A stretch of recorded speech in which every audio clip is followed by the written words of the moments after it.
How does a golden egg sound for Thanksgiving dinner? A golden egg.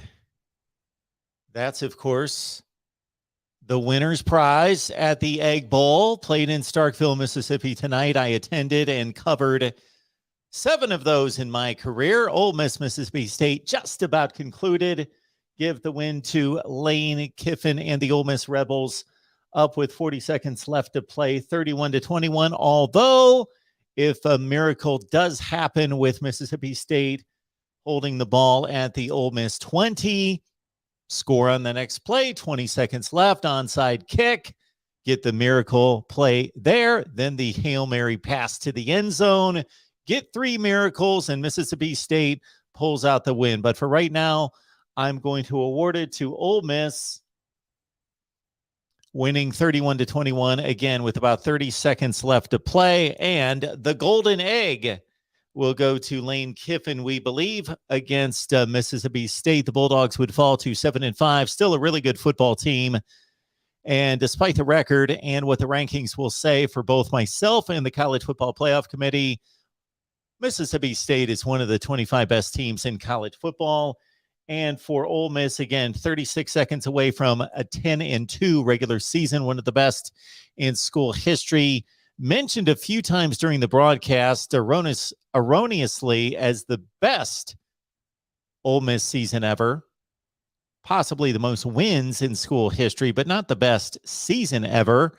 They have had undefeated national championship teams. So Ole Miss, again, with a tremendous season at 10-2, if they can hang on the final 36 seconds. If not, we will be witnessing altogether one of the greatest endings in the history of college football if Mississippi State is able to complete a pass for a touchdown, get an onside kick, complete another pass for a touchdown in the final 36 seconds of play, or get the 2-point conversion and kick a field goal after they get the onside kick. They could do that as well. 29 seconds left to play. Happy Thanksgiving to all of you out there. I hope you had a great day, regardless of how you spent it, as long as you spent it in the fashion in which you enjoy your holidays. For me, I am thankful that I got to spend most of the day with my 2 lovely children. They are my heart. They are my soul. They are just about everything to me. Family, faith, those 2 beyond everything else. The feasting and the football's good, but the family and the faith, for me, number 1. And Mississippi State down to the 9-yard line. Do they have any timeouts? I do not believe they've got timeouts. They better hurry. Appreciate everybody being here. And once again, happy Thanksgiving. We are thankful for all of you. And I hope I efficiently and wholeheartedly express that enough. I probably don't, but yes, the real MVP. Thankful for you. Thankful for your calls, your insight, your passion, all that you bring. John, thank you for however long that you've been watching here at the Voice of College Football. I know that you're relatively new, John, but thank you so much for being here. We appreciate you. Did you enjoy the Egg Bowl? I did relatively enjoy the Egg Bowl. I was doing some work during the Egg Bowl. I got home a little bit late to see the start of it, but you guys should know what the drill is here at the Voice of College Football. I DVR'd the Egg Bowl, so they were probably somewhere in the second quarter, and I caught up to the end of the game here. So, yes, the Egg Bowl with Ole Miss winning again. Well, now we got 2 seconds left, so it is mathematically impossible for Mississippi State to win the game. Give it to the Rebels. They're 10-2. Mississippi State falls to 7-5. And these are the first 2 major teams, major college football, Power 5 college football, to conclude their season. Kirby's Visor. Happy Thanksgiving. Go Dogs. Kirby's Visor, happy Thanksgiving to you. And actually, you know what? Happy Thanksgiving to the wearer of the visor. Happy Thanksgiving, Kirby. I got to think that Kirby Smart is a faithful viewer to the Voice of College Football. So, Kirby, as you prepare for Georgia Tech, maybe you gave him 45 minutes of prep this week, possibly. Maybe you prepared 45 minutes for Georgia Tech and maybe the other 4 days and 15 minutes for Alabama. Happy Thanksgiving to you. Not Used Dexter, thank you so much. It's good to see you, and I appreciate all the times, Not Used Dexter, when you believe that I should be going live and you let me know, Mark, disappointed that you didn't go live tonight. Thank you for that. Thank you for your comments. I appreciate that, even though you get on me at times. Hey, there is no problem there. Phil B, go Noles, happy Thanksgiving. John, I was starting to think Mark fell asleep eating turkey sandwiches and watching the Egg Bowl. I dozed off for not long, maybe just like a quick couple of those during the Cowboys-Raiders game. That was right after I ate way too much and had a couple servings of pie, some delicious pie, and the meal was phenomenal. Everything was tremendous. The best Thanksgiving meal I've had in quite some time, because for most of 17 or 18 years, what I was doing on Thanksgiving was working in the worldwide leader of sports. This, of course, being the worldwide leader of college football, but I got to admit, I don't cover those other sports, so we are not the worldwide leader of sports, but I spent most of my Thanksgiving since 2002 there, so I was able to spend it among family and friends today. So that was a good time. But yeah, Raiders, Cowboys, really good football game. But I did nod off just a couple times like that. But other than that, I felt like taking a bit of a nap, but I didn't. I didn't. Believe it or not, you can believe me. Maybe some will, maybe some won't. Roberto, who won? Who won? Who won? Who won? What? Night Use Dexter does not like sweet potatoes. Awful. Coach Leach must have said something about sweet potatoes. Good to see Dependent Fanatic. Great to see you here, Dependent Fanatic. Thank you so much for your support. Happy Thanksgiving to you, my friend.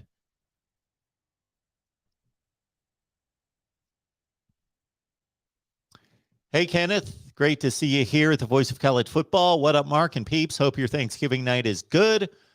Roll Tide. And we will talk Alabama and Auburn as we will go live with you tonight. Of course, we're here. Also on Friday night, after all the ball games, we will be live tomorrow night. Friday night, big Friday, 16 games. And then, of course, on Saturday, here are the plans. Here on the main channel, I'm going to go live right after Ohio State, Michigan. I'm going to be here live to talk to you, Ohio State, Michigan post right here on the main channel. And then, of course, our regular wrap-up show Saturday night.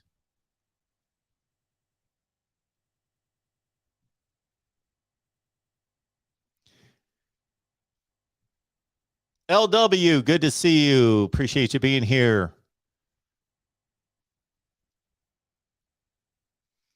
Hey, Cheryl. Happy Thanksgiving. Great to see you. Thankful for you. And I hope that you had a nice Thanksgiving, and happy Thanksgiving to you and all your loved ones for sure. Who does more for us than Cheryl? Tell ya. Hey, John. Good to see you. Gotta love a Nick Saban. Can't. He's telling the truth about Alabama fans and other blue blood fan bases. They have unrealistic expectations for their programs. There was a Nick Saban video clip from his radio show that went viral, and I enjoyed it. So, John, I believe that's what you're alluding to. It's got to be that. It was quite enjoyable. Nick Saban, a bit upset, a bit frustrated, a bit agitated, irritated, like we've never seen that before, by the ridiculous expectations that, and the expectations at Alabama should be enormously high, but the fan base not enjoying wins, criticizing performance constantly, and not just enjoying the win and savoring the win, but blasting the team over and over and over and over. I don't know if he was responding to any particular comments that were made or just in general that he was hearing nothing but negative feedback about his team's performance. And he said, hey, these guys are busting their tails. Nobody wants to win more than they do. They're busting their tails. They've got to go to school. They've got to go to class, and they want to win, and they're doing a great job. And just because they don't win by, I think he said, whatever, 50, fill in the blank, that they're still busting their tails, doing a good job, playing well and getting better, and they want to play well, and it is hard to win. He mentioned the LSU game, saying, hey, those guys are talented. They're working their butts off. They're preparing for us, and we beat them. So that's a good thing. We won the game. I had no issue with it. No, Cal Matt, happy Thanksgiving to you as well. Roberto, it's great to see you. Thank you for being here. 13th letter must be the one between N. Yes, right before N. Troy V, happy Thanksgiving, everyone, and to you as well, Troy. Good to see you. Good to see you. The phone lines, they are open right now. 860-499-3332. Talking college football. The rivalry week is underway. Ole Miss wins over Mississippi State 31-21. The Rebels are 10-2 and most likely headed toward a Sugar Bowl appearance with a Big 12 team. So whomever wins the Big 12, if they do not go to the college football playoff, they will play the Rebels in the Sugar Bowl. That is the expectation right now. David, we are thankful for you. Good to see you as well.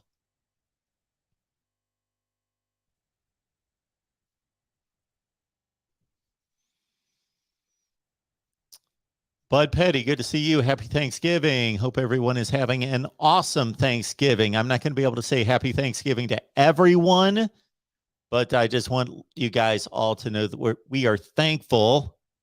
I sometimes talk about me being the business, being everything involved as we, but you get it. It's me. We are thankful for you. I again would like to say a personal thank you to everyone. I'm going to get this one last one in for sure because it's Sue. Hey, Sue, good to see you. Good to see you on Twitter tonight. Happy Thanksgiving to all, but especially my fellow Buckeye fans. Ohio State, Michigan. Wow. It could be good. Let's kick it off here at the Voice of College Football on a Friday night. Thursday night, it's Thanksgiving. It is Thursday. Welcome in. Who's on the line? Hey, Mark, it's the real MVP. How you doing? It is the real MVP. I'm doing well. How are you? Happy Thanksgiving. Yeah, happy Thanksgiving to you, Mark. I hope you enjoyed it. I did. Great time of year, great football, and great to be with family. Amen.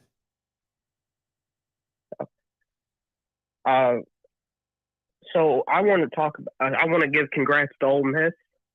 Had an incredible season at 10-2, first time at 10 wins. They're probably going to a New Year's Six bowl. So congrats to them. They've had a heck of a season. Do you think, Mark, this was in line with expectations for them this year? I can't remember what I predicted Ole Miss to do. Maybe not quite 10-2, but something close to it. I would guess 8-4. But yeah, I think it's pretty reasonable what they accomplished this year. Lost to Alabama, lost to Auburn. Sure. Yeah, I was weird. Did you make a pick on this game? Because I was personally surprised that Mississippi State was the favorite. I did not make a prediction on the game. I would have picked Ole Miss to win the game, but I would not have been surprised in any such way if Mississippi State would have won the game. I don't know how much of it that you saw, but they certainly had their opportunities to stay in the game. There was a sequence at the end of the first half that was one of the more comical series with of plays. That injury? Pardon me?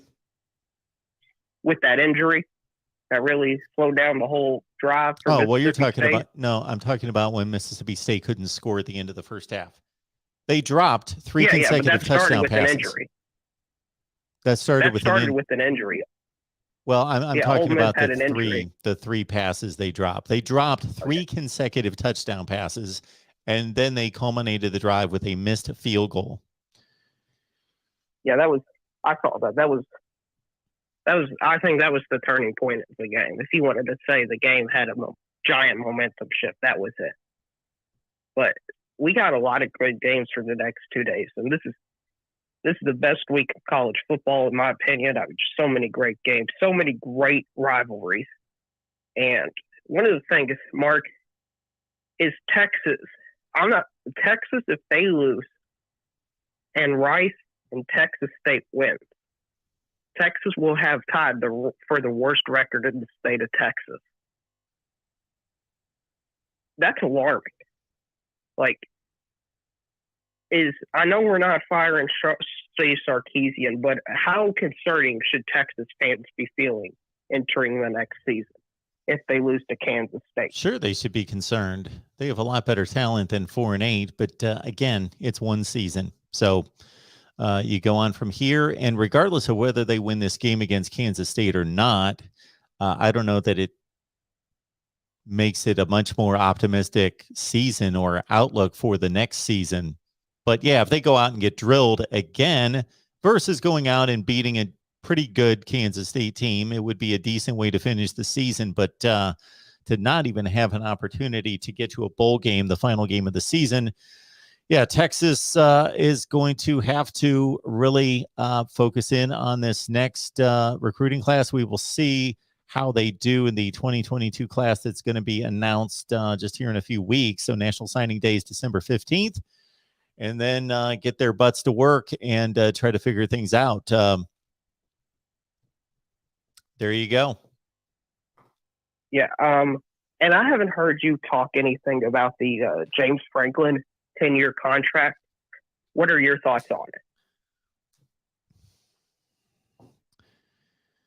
Mel Tucker gets a long contract extension. He's coached there for less than 2 years. Now, James Franklin, I don't know what his contract status was before extending it, so I don't know if it was a situation in which he only had maybe 1 year left and they were extending him, or he had 5 years left on his previous contract. So that would change my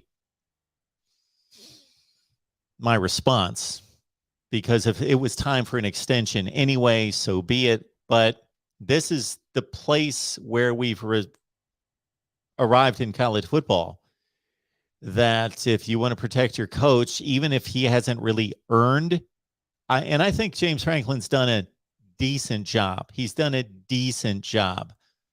He's not lighting it up at Penn State, nor did he really earn that kind of money, but they obviously have decided that they want to retain him, that they would rather have James Franklin than the alternative.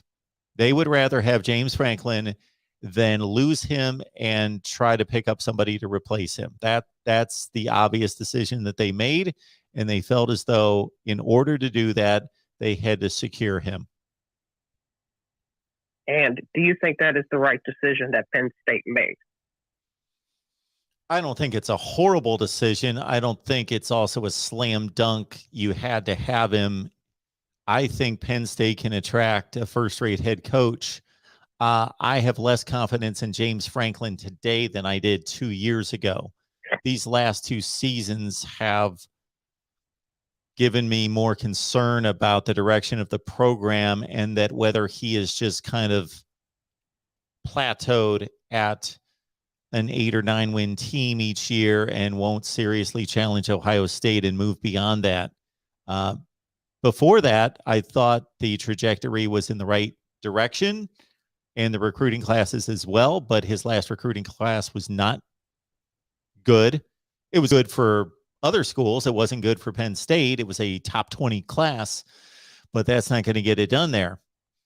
So I would have tended, And of course, I'm not in the middle of the situation, but from where I sit, I would have tended to roll the dice and say, you know what, we're gonna keep you. We're not gonna fire you, but you know what? If you can go find a better deal and you want to be somewhere else, go right ahead. But we're not gonna fire you. You're doing a commendable, decent job to retain you. But if you leave, and we can go find somebody else.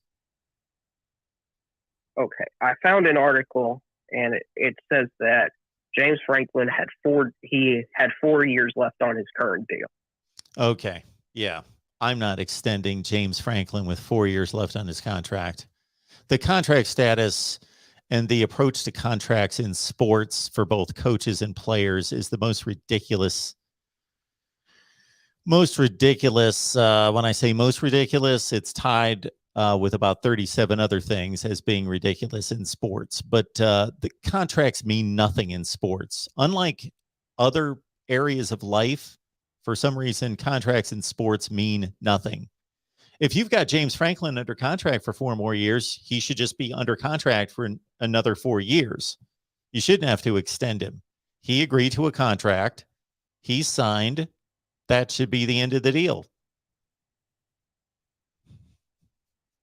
Fair enough. But that's not the way it works in sports. It works that way everywhere else. Right. It's not just a college football problem. No, it's a sports problem. NFL players show up at training camp and say, I don't like my contract. I'm going to sit out. You know what? If you were in the real world, it would be like, too bad.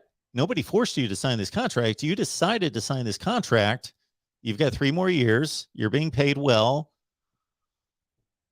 Play. Or if you're not fulfilling, if you're not coming to work, then you're not going to get paid. You're not going to see your next paycheck. That's the way it should be, but unfortunately that's the way it is. Everyone would band together in this particular conversation, which would be the NFL, if all these teams would band together and say, we're going to start holding players to the terms of their contract, then when a player sat out, they would say, see ya. You're going to sit out. We'll wait for you to come back.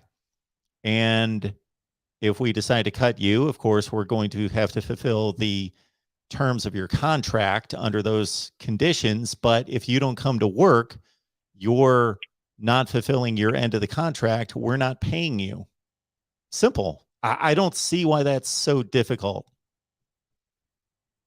But, well, that can be said. That sentence can be said about for the other 37 ridiculous things. So, Mark, it's great talking to you. Have a happy Thanksgiving and enjoy this week of college football. Thank you, sir. Have a good night. You do the same. All right. We got Big Reb here. Big Reb 601. 601, 601. I once had a 601 area code. I did. Back until the year 2000. Hotty toddy. 10-2. 10-2, Big Reb. 10-2 onto the Sugar Bowl, most likely, we believe. Thank you so much for the super chat. Brian Nichols tell us the pack is back. I believe the pack being the Wolf Pack of NC State. So the situation this weekend is if Boston College defeats Wake Forest and NC State defeats rival North Carolina, NC State is off to the ACC championship game against Pitt. And we had Droop 75 chime in as an NC State fan. Good to see you, NC State fans, here, the voice of college football. Let's get to our next call. I recognize this number. Welcome to the voice of college football. Who's on the line? To the man that gives college football its voice, the great Mark Rogers. Hi, and how are you, sir? Hi, David. I'm doing great. How are you? Just enjoying some turkey and watching some football today. There you go. I think that's pretty much what the day is all about, isn't it, Mark? Pretty much. I kind of went back and forth with the pro games and then, watched a little bit of that Egg Bowl. I've got to ask a couple things. is Matt Corral, the quarterback for Ole Miss, going to be? He's got to be up there as one of the higher rated quarterbacks this coming draft, I would think. Because I was looking at this draft class. This is not going to be a really good class for quarterbacks going into the NFL. He might be one of the better prospects coming out. I don't know what your thoughts are on that. Well, I really don't know. I don't really track the NFL draft until it's actually draft weekend, and I love it. I will watch every minute of the NFL draft, but I don't, unless I just happen to hear where particular players are rated. And as you know, the college production doesn't always translate, so he could be the best college quarterback in the country, arguably, and be the 7th rated NFL quarterback prospect. I don't know. I believe that he's highly ranked, but again, I don't know. I don't follow such things. Well, yeah, I have not seen, a Mel Kiper big board or anything like that as of late, but I was just thinking about it. Two of the, higher, well, actually, 3 of the higher rated quarterbacks, although I think Sam Howell could still go fairly high in the draft. I think that was the other quarterback that came to mind that could be a higher pick in this draft class. The other two, you think of the other two quarterbacks that most people were big on coming into the season, had, big seasons and future NFL quarterbacks were pretty much, Spencer Rattler at Oklahoma and JT Daniels at Georgia. And, those guys weren't even starting. Yeah, they were definitely in the top 5 to start the season, and much has changed there. Although, don't be surprised if Spencer Rattler figures into Oklahoma's plans the next few games, because Caleb Williams, who was deemed the savior because he had a hot half against Texas, has suddenly fallen on hard times as well. He's not performing that well. They're not scoring many points. So Spencer Rattler doesn't look so bad now. Yeah, you're right. That's a good point. Hey, Mark, I wanted to ask you, is it still your contention? But now, do you feel that Cincinnati would get in over a one-loss Big 12 champion? It certainly looks like that's the way the rankings are going. They do. I think that the committee gave us an indication of that this past week by bumping Cincinnati up, giving them credit for that shutout win against SMU. I would love to see a playoff system that would reward a undefeated group of 5 team, but with the 4 spots that we have, I still think that in Oklahoma or Oklahoma State with only 1 loss and having gone through a Big 12 schedule is much more worthy. But I don't know that the committee believes that. But so Cincinnati's going to defeat an East Carolina team that should not factor on the resume. It really it shouldn't even. I know East Carolina's not a bad team. They're 7-4, but what are they? The 60th best team in the country. So regardless of what Cincinnati does, that shouldn't even factor onto their resume. Then they've got Houston, who should be 11-1, and we'll see how they perform there. Where Oklahoma State, they've got a win against Baylor. They've got a win against, it would be Oklahoma, and it would be Baylor again, potentially.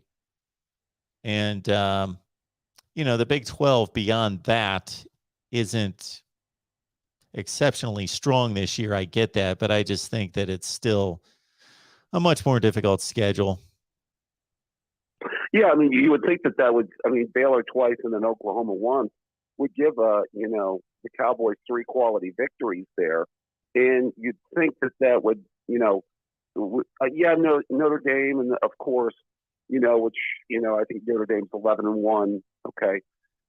That's fine. But then you beat Utah. Is that because we talked about this before? I mean, we really thought the only path a lot of times for a non-Power 5 to make it, other than to go undefeated and do what Cincinnati has done, is also being that there's a lot of other conference champions out there with 2 losses as compared to 1 loss, which, that's what I was thinking. If you have a 1-loss Big 12 champion, I thought it would take, let's say, a 2-loss champion, as we talked about in the past.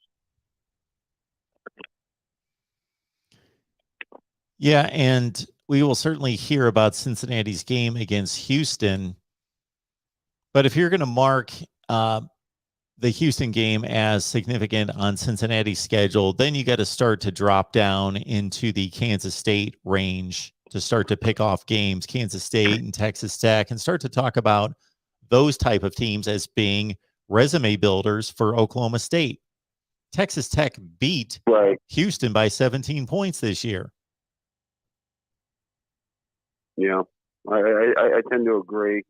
Hey, I wanted to comment also a little bit before I get to the game this week, and there's only one game for me this weekend, of course. I'm sure you know.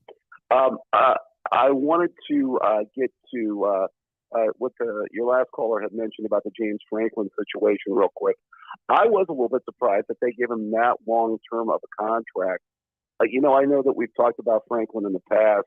I know you had this conversation with Stace. I mean, what really has Franklin accomplished other than what, Harbaugh, other than beating, his data point is that 2016 season pretty much where, he beats Ohio State when Ohio State has a couple of special teams debacle, in the fourth quarter, couple block kicks, including one for the game-winning touchdown, and they go on and win a Big Ten championship that year.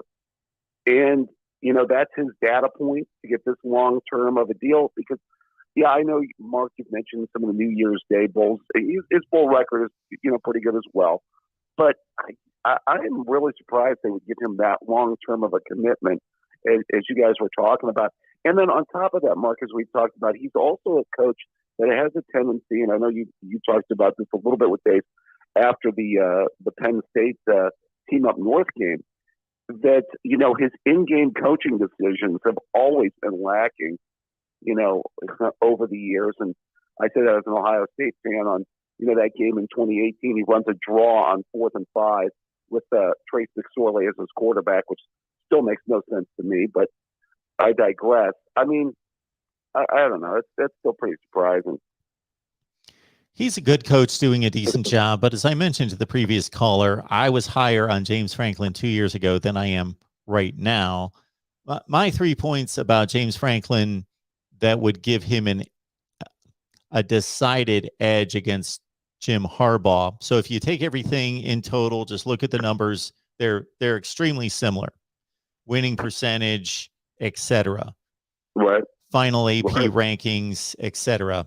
Their games against each other, I believe Harbaugh's 4-3 now against Franklin. Right. But as you just mentioned, Franklin was able to beat Ohio State once, and it was a significant win that led to a Big Ten championship game, and Franklin won the Big Ten championship. Franklin also has competed consistently against Ohio State, so there are no embarrassing losses for James Franklin against Ohio State, and there are some excruciating losses. Now, whether he contributed to the excruciating part of those losses, as you just mentioned, is to his detriment, but that he positioned his teams both through recruiting and development, but also game preparation to play Ohio State down to the wire. And even when they did not play them down to the wire, as they did this year, it was a competitive game in which they looked like they played, that they belonged on the field. And this is year after year after year after year, as opposed to Michigan. There's a little bit of both. Harbaugh's had his close calls, 1 or 2, and then he's gotten blown out otherwise. And then the other one would be the New Year's Day bowl games where Harbaugh has lost 2 and Franklin has won 2. But it's close. Yeah, I mean, I had thought, well, first of all, I had thought that he would have maybe looked at the USC LSU job just with as attractive as those 2 jobs are. And, basically maybe he had thought that he, could have plateaued at Penn State and taken the program as far as he could. Although, I actually do follow recruiting, a little bit more over the last few years. And I do know that he's got a really good class coming in, including a really good quarterback out of Medina, Aller, that I've watched play that could be really, really good. I know that you've talked to your Penn State people about that. So I think that, it's just going to be interesting. I mean, if he gets the right, offensive coordinator, right staff, he was good with Joe Moorhead calling his offense for that couple of years. And Yeah, got those good years out of McSorley and Barkley, but it'll be interesting to watch the trajectory of that program the next few years. Maybe James Franklin had the conversation with the administration and the AD and said, I'm interested in these other jobs. What can you do for me? And they responded with that.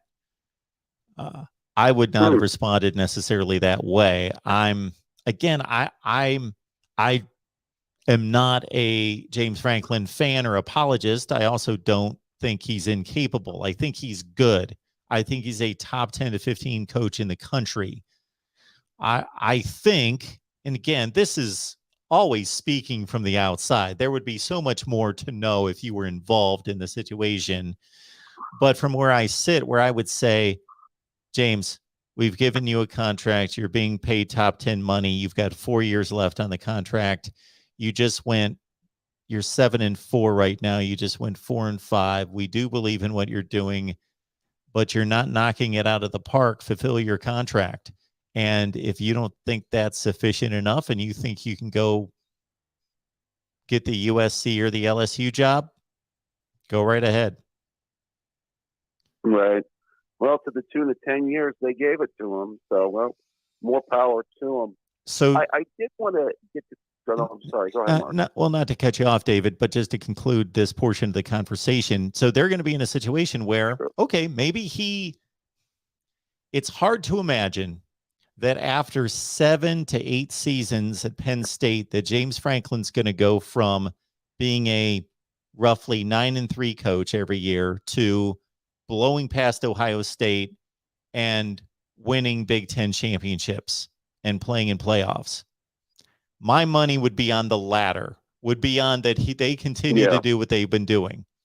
So they're either going to languish around 8-4, 9-3. And when I say languish, there's nothing wrong with that, depending on what your goals are.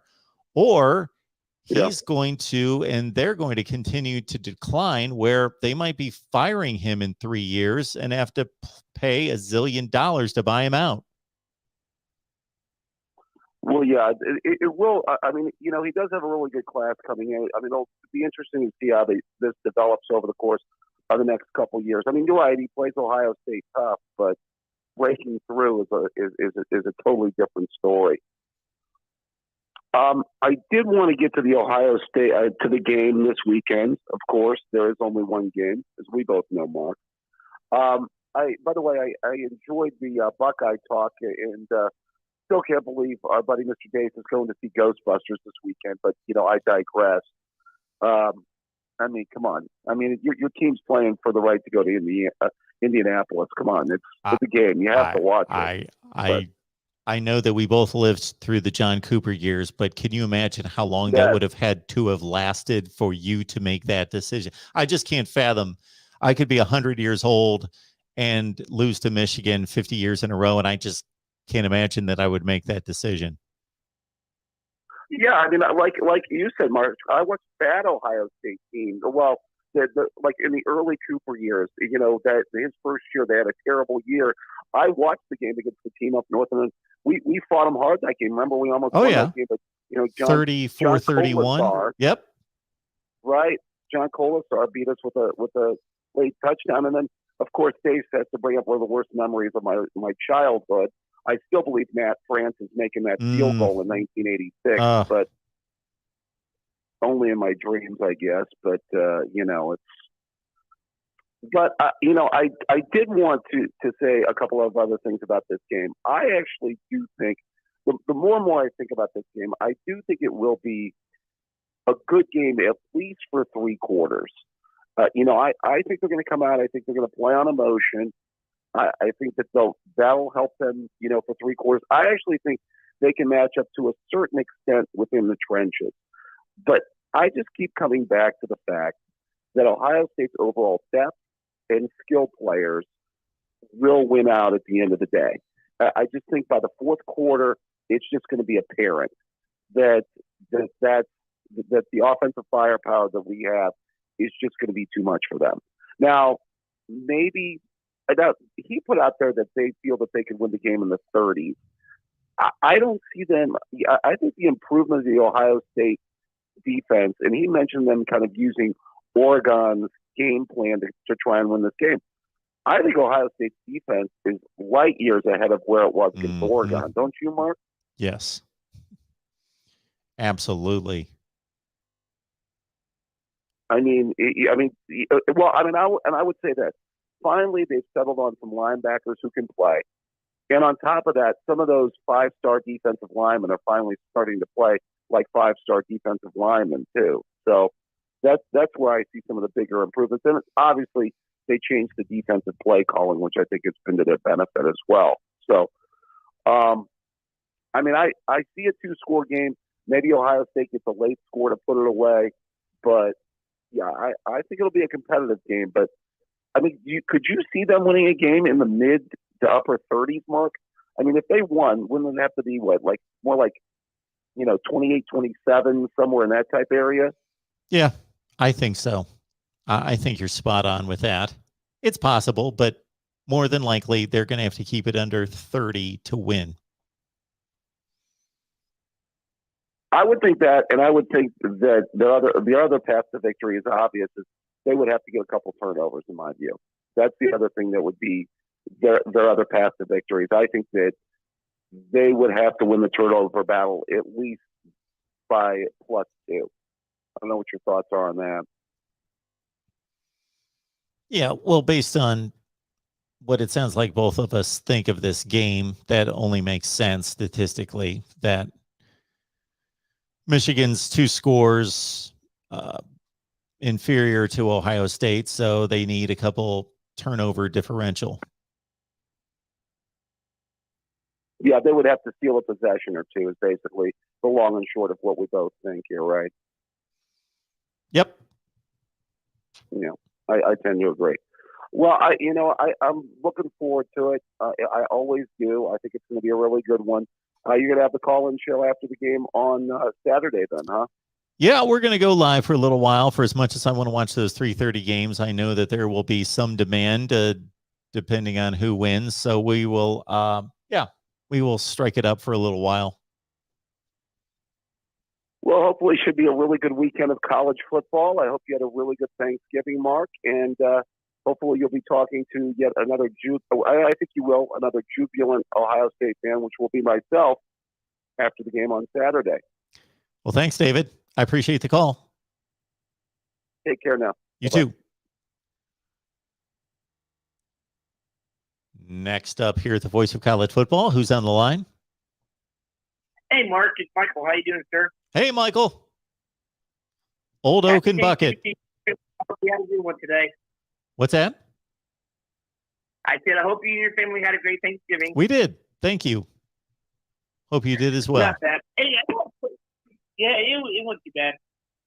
Anyway, I got a question. Yeah, I know everybody thinks that Ohio State is going to pretty much blast Michigan, but deep down inside, and I know you're an Ohio State fan, but do you guys back in mind saying, hey, maybe we should slow down a little bit because Michigan can shock us Saturday? Or is it a foregone conclusion everybody thinks that Michigan should just hang it up and not even play Saturday? I'm sorry, Michael. I really didn't catch hardly any of that. I don't know if it's just kind of a muffled line or what. So basically you're asking what? Why is it seems like people saying Michigan shouldn't even bother showing up on Saturday? Well, people are always going to say that. Ohio State fans are always going to say Michigan shouldn't show up because obviously Ohio State has blasted them 2 years in a row. I think some Ohio State fans talk like it's been like 18 years in a row. It's not been. It's been 2 consecutive blowouts. Most of the games before that were competitive. Most of the games during this Ohio State run of 17-2, I believe it is, whatever it is, they lost in 2011. They haven't lost since 2003 before that. So whatever the numbers are, it's 16-1, something like that. The majority of those 16 games have been either down to the wire or competitive games. There have been a handful of Ohio State blowouts, but most of the games have been competitive. So the domination of Ohio State is very much overplayed. The dominance of the win total can't be overplayed. Ohio State just keeps winning, but they haven't blown out Michigan most of the time. Yeah, but no, I'm saying, shouldn't there be cause for concern a little bit? Because in the back of your mind, saying, hey, maybe Michigan has been quiet and stuff. Maybe they'll come back up and bite us, and they will beat Ohio State this year. I'm not really following your. There are two really good teams. There are two really good teams. Ohio State's the more talented team. They're playing on the road. Michigan's got a good shot at winning the game. Ohio State's better. Even if Michigan wins the game, I think most people would agree Ohio State's still a better team, but they just happen to not play a better game on that day. And yeah, it's very much worth playing, if that's what you need me to say. Okay, I guess let me ask you. Say like Michigan blows Ohio State out. Are they still who's going to be the better team? Is it because Ohio State's past record, or how do you judge who's the better team though? Oh, don't get me wrong. If Michigan wins the game, they should be given all the credit in the world for winning the game and be given, of course, they're going to go on to the Big Ten championship game, and they should be considered the better team. They will have a better record. They won the game head-to-head, all those things. I'm just saying, for me personally, and for a lot of people who evaluate the talent, depending on how the game goes, you can still walk away from a game and believe that the other team is better. That doesn't take the win away from the other team, but we've got examples of that all over the place. I'm going to tell you that Minnesota is a better team than Bowling Green, but they played this year and Bowling Green won the game. We can go through dozens of examples of that. All right. Now, here's the thing I'm trying to figure out. If Minnesota beats Wisconsin Saturday, is it going to be Minnesota that represents the West? Okay. There are some things that have to happen for Minnesota.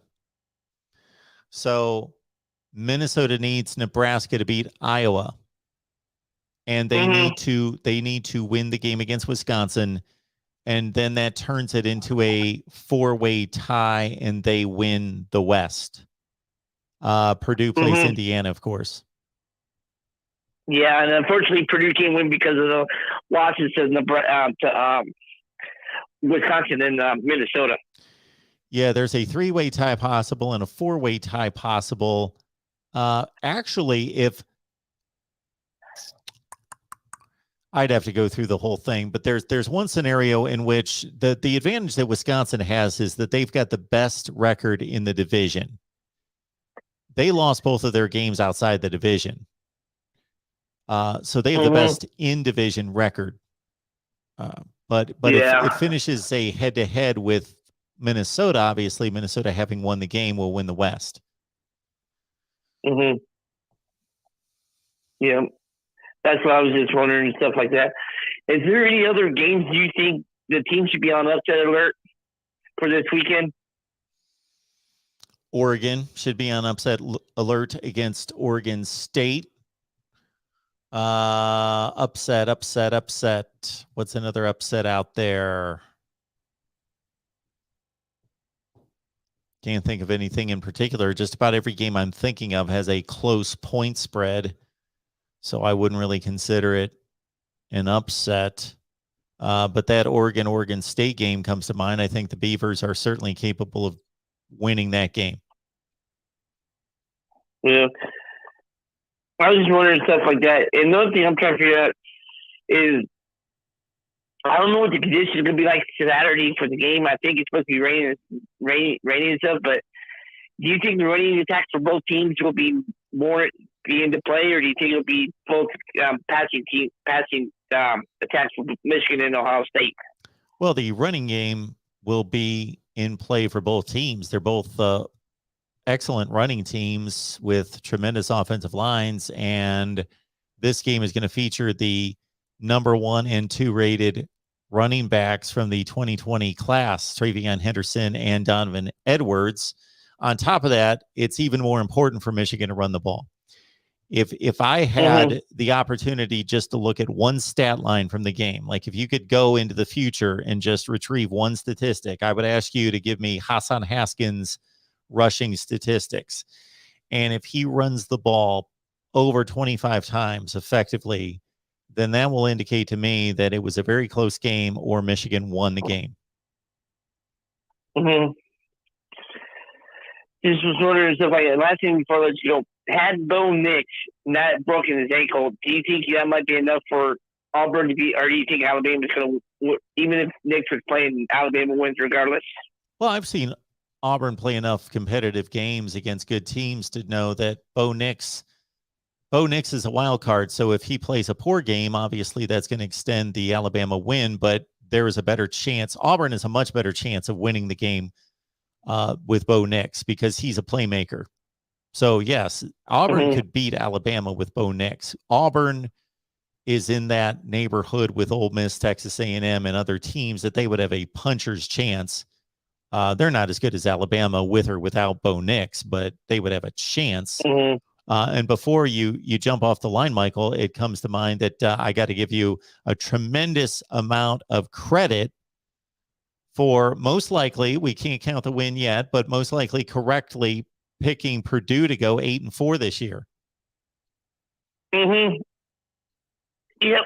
I told you, and you did something last year too, analytics.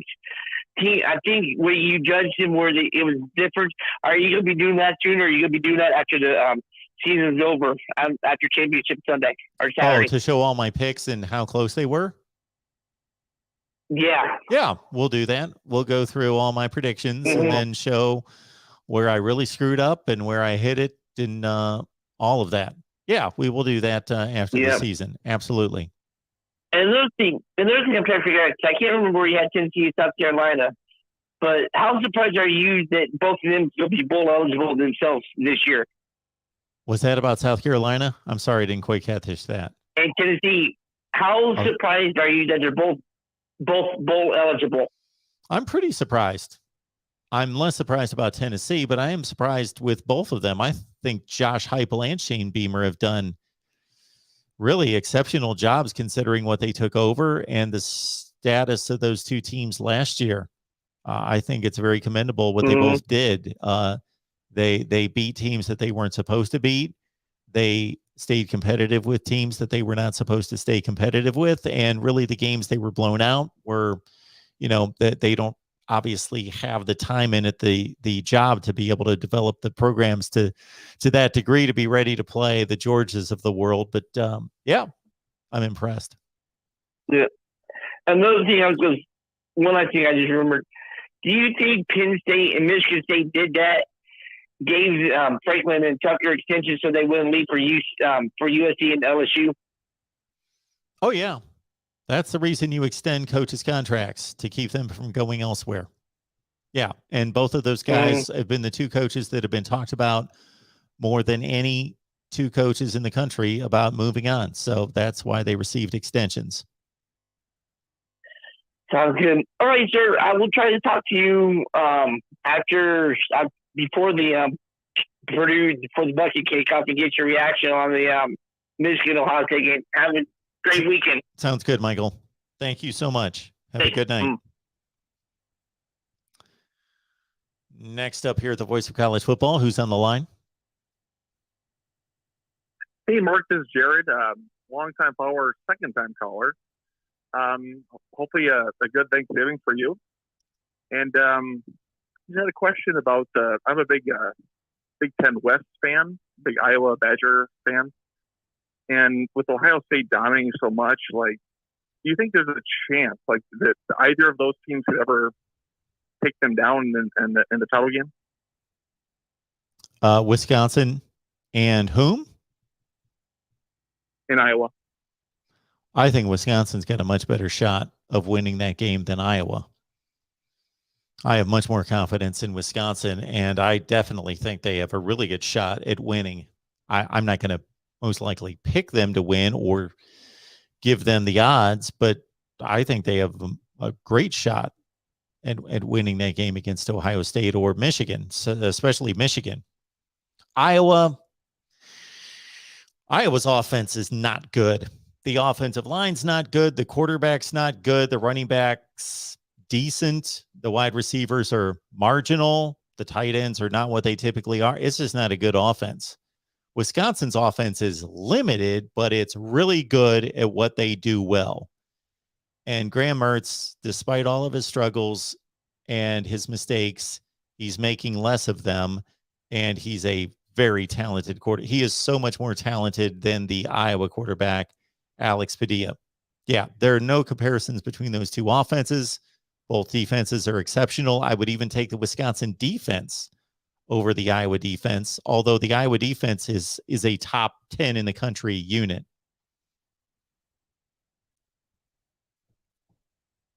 Yeah, most definitely. I think you're right there. But Ohio State is so dominant. I mean, do you think, assuming they win the Big Ten, could they beat Georgia? They've got the roster to beat Georgia. They could.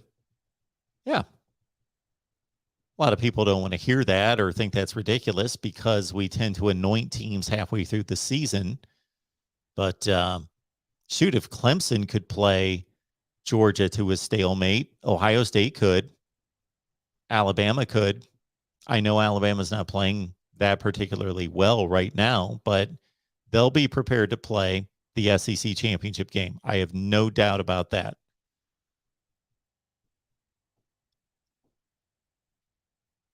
Yeah, it should be a lot of fun. I just I call in. I'm a big Iowa homer, so ask questions about them. But I know they're kind of their offense is garbage, and you just kind of affirm that. But I still have hope.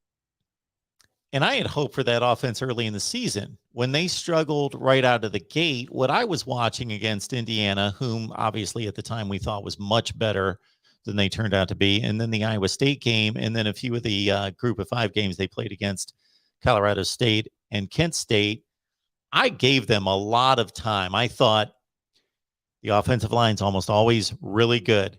The quarterback, Spencer Petras, played better down the stretch last year after the first 2 losses, et cetera, et cetera, et cetera. And I thought, and they're playing to game situation.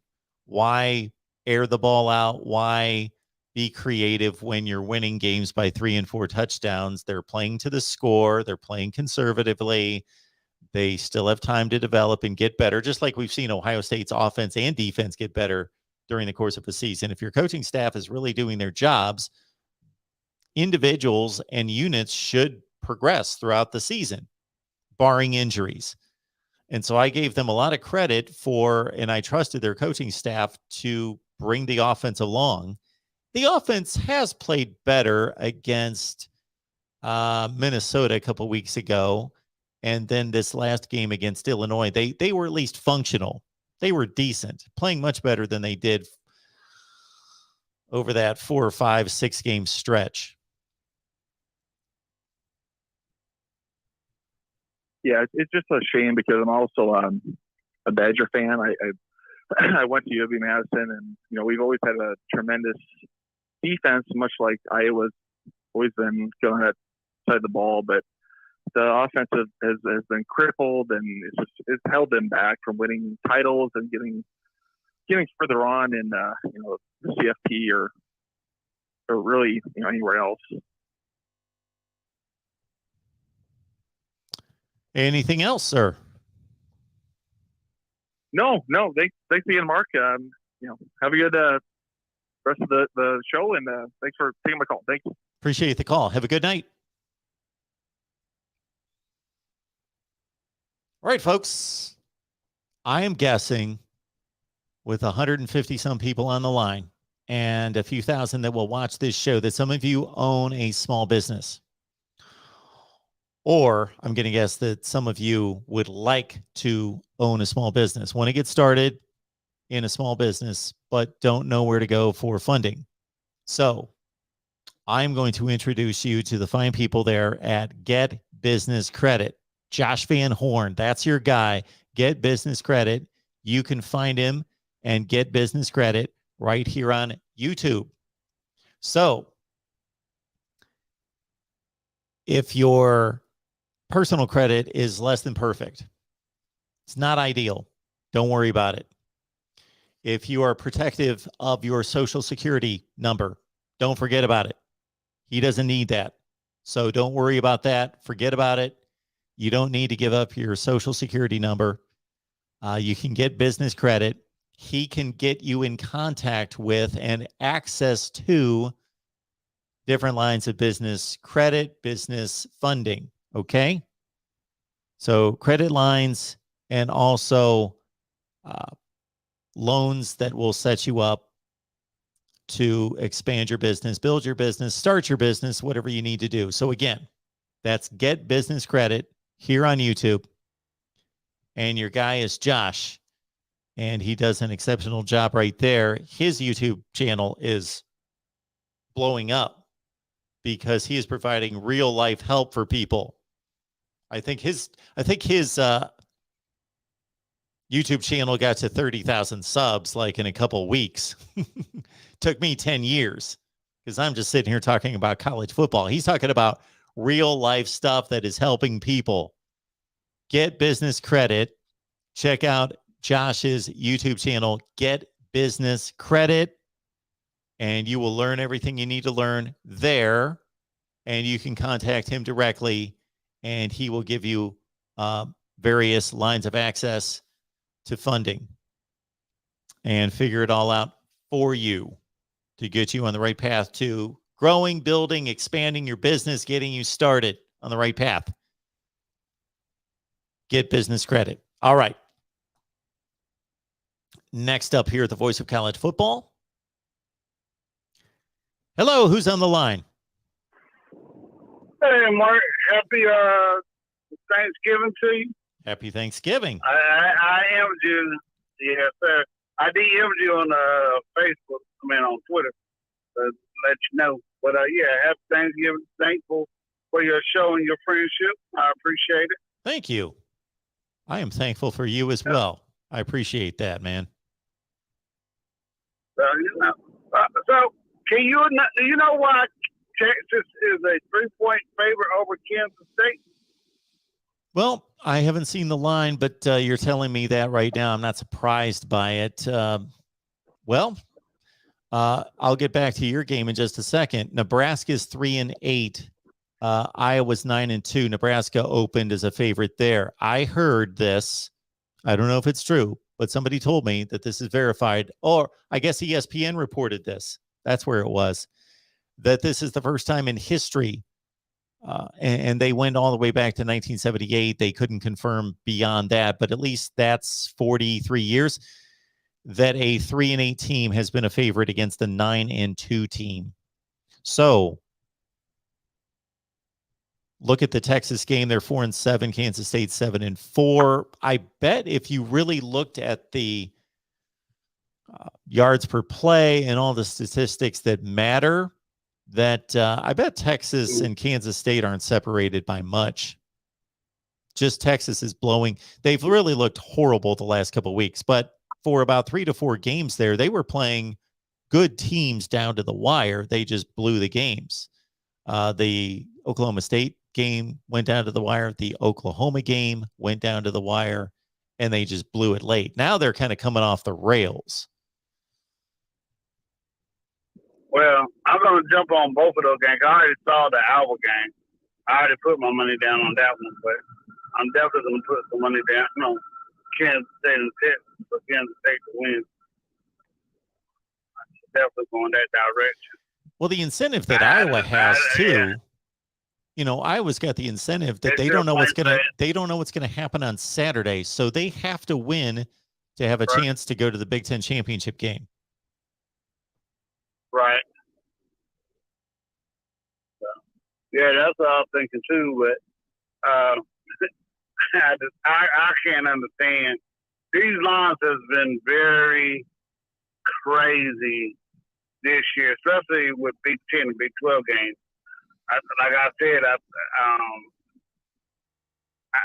Purdue and Nebraska, Michigan State, and Northwestern. We already talked about. I ain't gonna beat the horse at there, but these lines have been like, how did they come up with that one? And these 2 games, I just don't get it. Like, what are they looking at that we don't know? And Vegas know a lot more than I'm assuming than both of us both done about betting and why they went that angle. But yeah, like I said, I don't know. If they Kansas State starting quarterback come back, I just don't see why that's a 3-point favorite. And I think Kansas State smoked Kansas early in the year. So I'm going to jump on that line as soon as I get home and put some money on that one.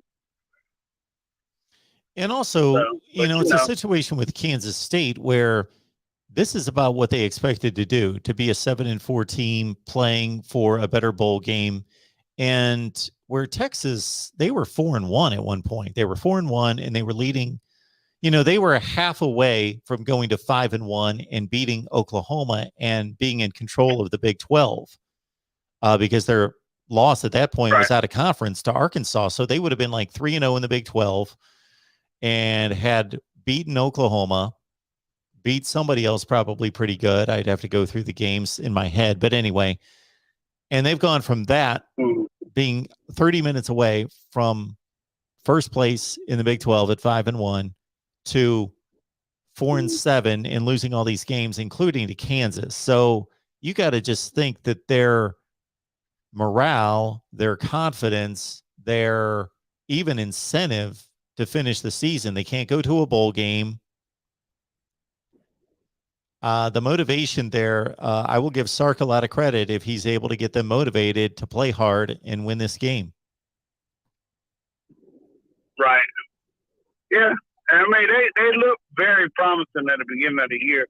I just kept losing those close games to, I think it was the Baylor, Oklahoma, of course. And I honestly thought they were going to be better than where they are, but I just can't figure Texas out. Just like I can't figure Florida out. And, Mark, I know Clemson's down this year, but Alabama and Oklahoma have been very fortunate not to be in the same position that Clemson's in. And I know you might say, well, what you mean by that? I mean, Alabama could have very well lost to a very terrible Florida school and a very terrible LSU school team. And Oklahoma should have lost to Kansas. And who's not that good? They're playing very good right now. But who's not that good? And they could have lost to Texas, too. They could be looking at Clemson position right now. I mean, that's just amazing how at the beginning of the year that we had one train of thought about how these schools were going to be. And then all of a sudden, at the end of the year, it turned out to be something different.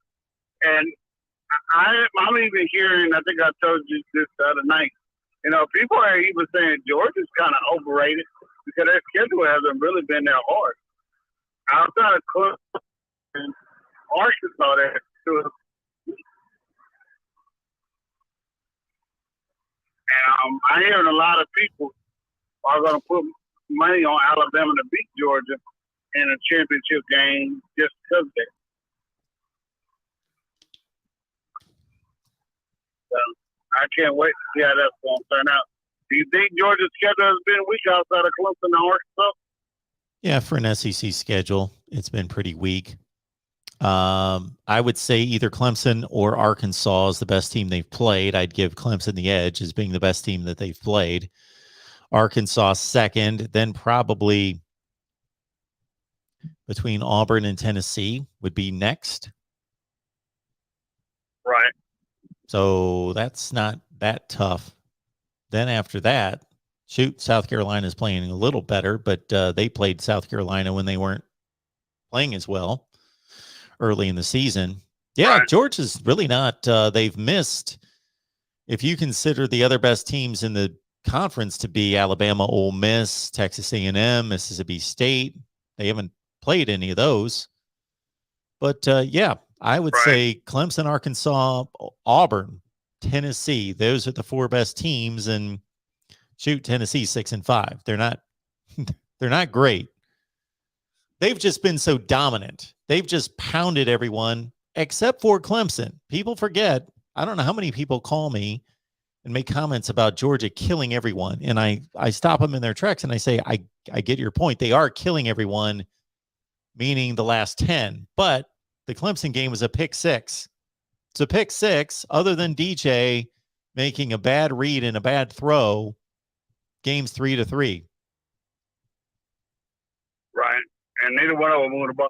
And that's what scares me if I was a Georgia fan, when they go have Alabama and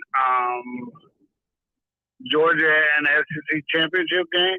I got to see how this Stephen Bennett is going to perform at the end of the when it's time to throw the ball. Yeah, because Alabama's going to have a game plan. Yep. I mean, they're always going to have a great game plan. Let me ask you this before I let you go, Robert. Is Sam Howell, have you heard from any of your contacts? Is he playing tonight? I haven't heard anything about Sam Howell not playing.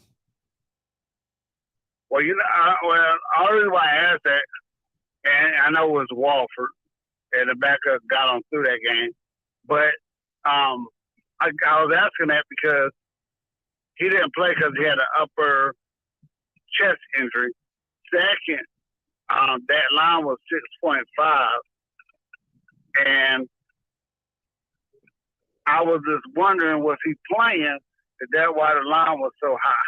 Because if we got to look at it, I mean, just from perception, Clemson, Carolina, and Miami had the best chances in the ACC to be really good this past year by perception. I mean, NC State beat Clemson by 6 points in overtime. And I was just wondering, was that something that you was hearing that Sam Howell might be out? Regardless of what kind of contacts I have, unfortunately, DeAndre, the contacts don't, unless they actually are on the field in practice, they don't know. Even the top writers for all these teams, they only get the access to the team. They only get to go out to practice once a week. Most of them, every team's different, but generally go out to practice and see guys stretch for 15 minutes and run around a little bit. Don't really get to see anything. And then they get to leave and they get their interviews with the players and the news conferences with the coaches, and the coaches aren't going to tell you anything. I'm looking at a quote from Sam Howell right now. He says, oh shoot, it just, of course I had it right here and then it went away. There we go. So he said, I feel like I'm getting better every single day, making progress every day. I just keep working out, keep getting treatment, just keep challenging myself in that area to get better, kind of see where I am going to be by the end of the week. So nobody's going to tell anything about anyone. This Kansas State quarterback, I don't necessarily know that he's playing or not playing either.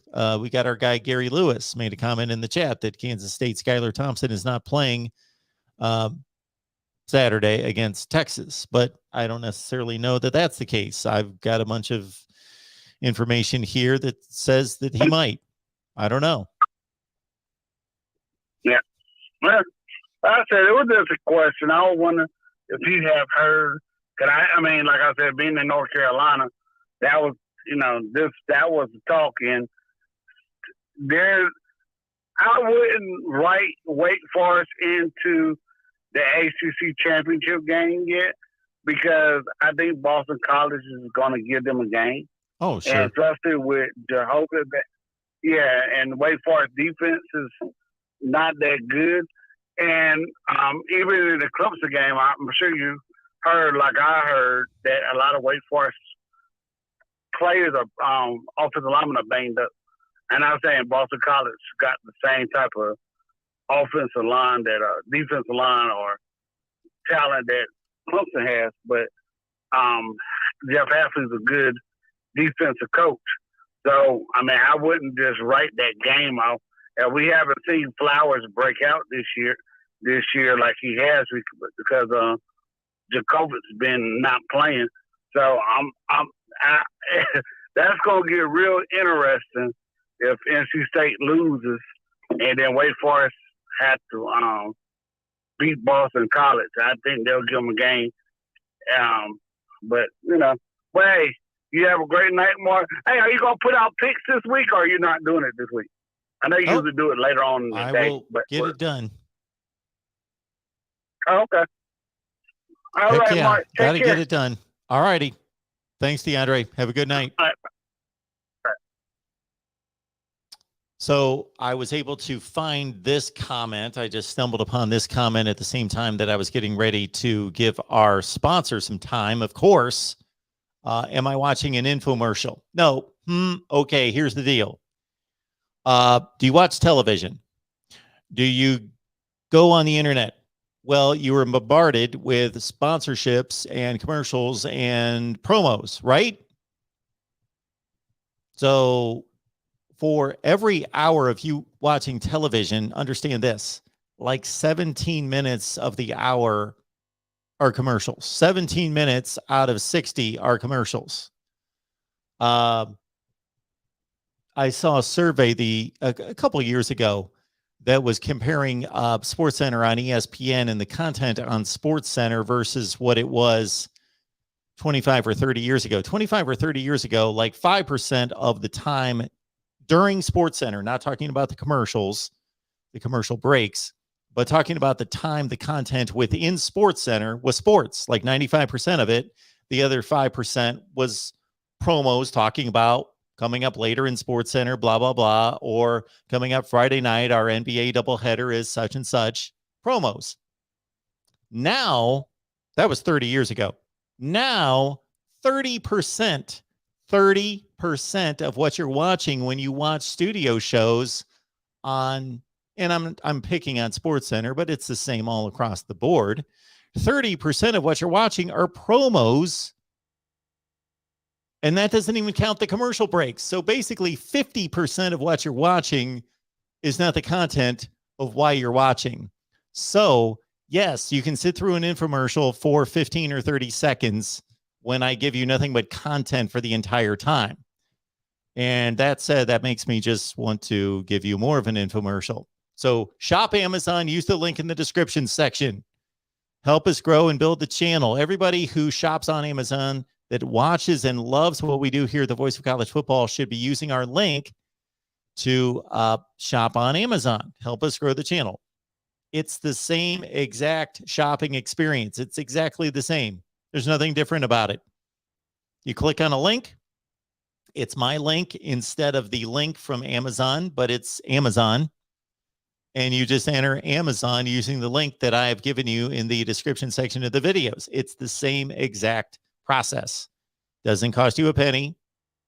And it's the same exact shopping experience. Exactly. So please grab the Amazon link that we provide in the description section of all the videos and take that and put it somewhere where you will remember it when you go shopping.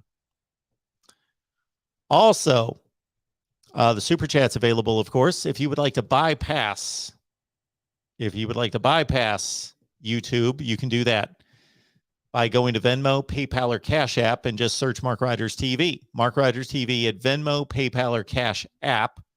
And specifically for PayPal, we've got a link down in the description section below for all the videos as well. Venmo, PayPal, and Cash App. But finally, okay, especially for you, we want to let you know that if you own a business or you're just starting a business or you want to start a business and you don't know what to do, you need some money, you need lines of credit, it's easier than you think. You do not have to have exceptional, great, perfect, personal credit. Your credit can be just average, even not even that good, pretty bad. And you can still get business credit, but you need to know how to do that. So our guy, Josh Van Horn over at Get Business Credit right here on YouTube, check out his channel. I will need to provide that in future shows here in the live chat. I will do that for all of you, but it's very simple. You just type in Get Business Credit and you can go over there and he will hook you up. He will tell you exactly what you need to do. His YouTube channel's got to be about 50,000 times better than mine because he went to 30,000 subs like that. I had to like blood, sweat, and tears for years and years and years and years and years to get to 30,000 subs. He did it like in a month.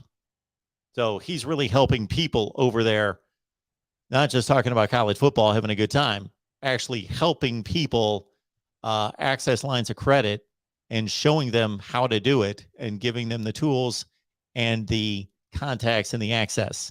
So get business credit right here on YouTube.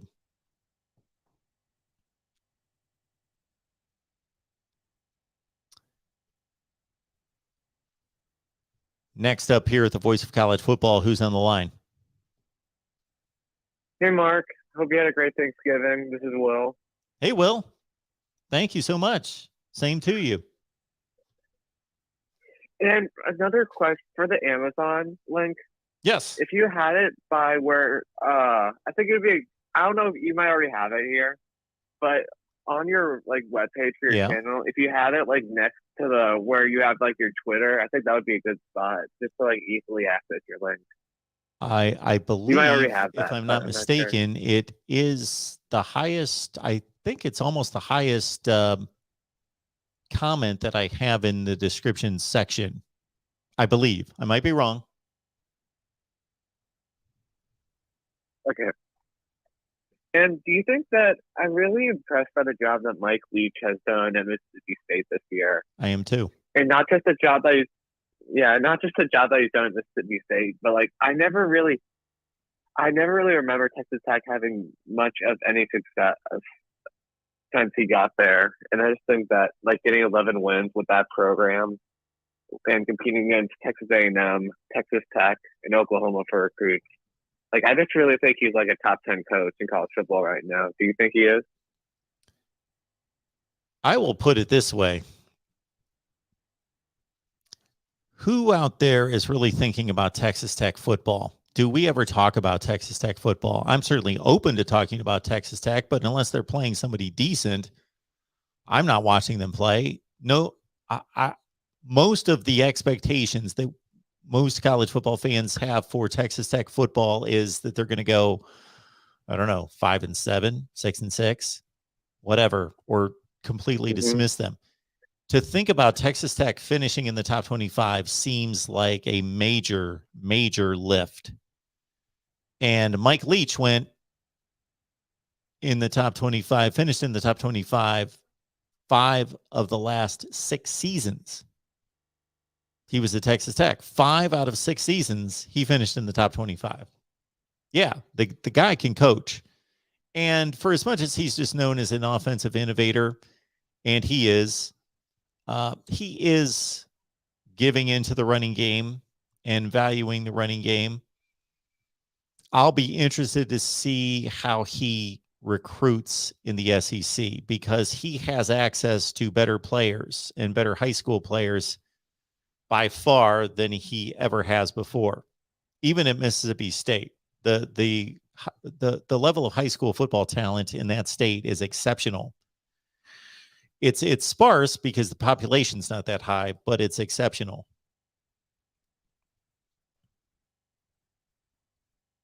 Mm-hmm. And also, he has more wins this year against top 25 competition than Dan Mullen did in his whole time at Mississippi State in just his second season. In his first 2 seasons at Mississippi State. So Mike Leach beat Texas A&M. They beat Auburn. I don't know if you're going to consider Auburn ranked. They were ranked at the time of the game, I'm guessing, but they're not ranked now after they've lost. So however you want to count it, I'm guessing you're counting at the time of kickoff. At the time of kickoff, Kentucky was ranked, Texas A&M was ranked, Auburn was ranked. So that's what, 3. Okay. I didn't know that about Dan Mullen. That doesn't surprise me.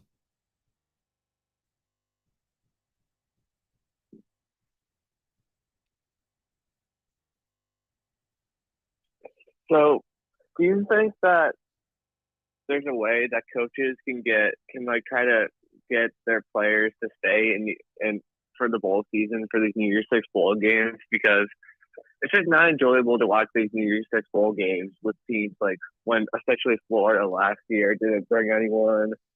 And even though North Carolina flipped a fight, it would have been great to see Sam Howell have his big guns against that very talented Texas A&M team that Jimbo Fisher had last season. Do you think there's a way that, or there's like it can be like a clause when they sign their scholarship that they'll play in these bowl games, even if they aren't the college football playoff? That's interesting. I don't think it's. I just don't see us headed that way. We are in a world, in a sports world, where the player rights and the benefits given to the player is expanding and growing. We're not going to go back in time. But it's an interesting idea. It is an interesting idea. I just think it's a messy situation potentially, though, because if you have a player sign a scholarship, which includes a stipulation that he plays in all bowl games as long as he's healthy, and then you get into a situation where he says, you know what, I'm going to work out for the NFL draft. I'm out of here. I'm gone. And he leaves. Well, what is your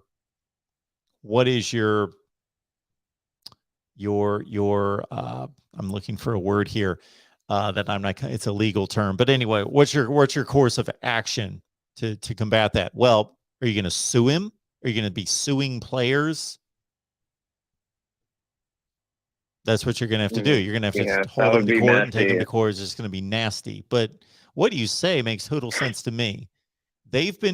Anybody who tells me that players are not paid, it drives me nuts, because they are paid. I understand a scholarship does not feed them or clothe them. And I get that many of them are in a situation from an impoverished background where they need to be taken care of to a certain extent. And I have no issue against that.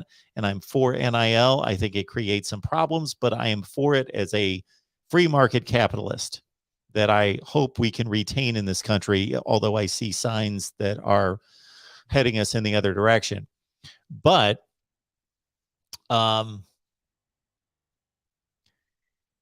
they are given a scholarship, and if that scholarship, I will be one of many parents in this country that will tell you, having a daughter just graduate from college, if a scholarship is not worth something, you know what? I will hand you all of the student loans that she has to pay back. And if somebody doesn't think that that's scholarship is worth something, pay the student loans. I can send those to you.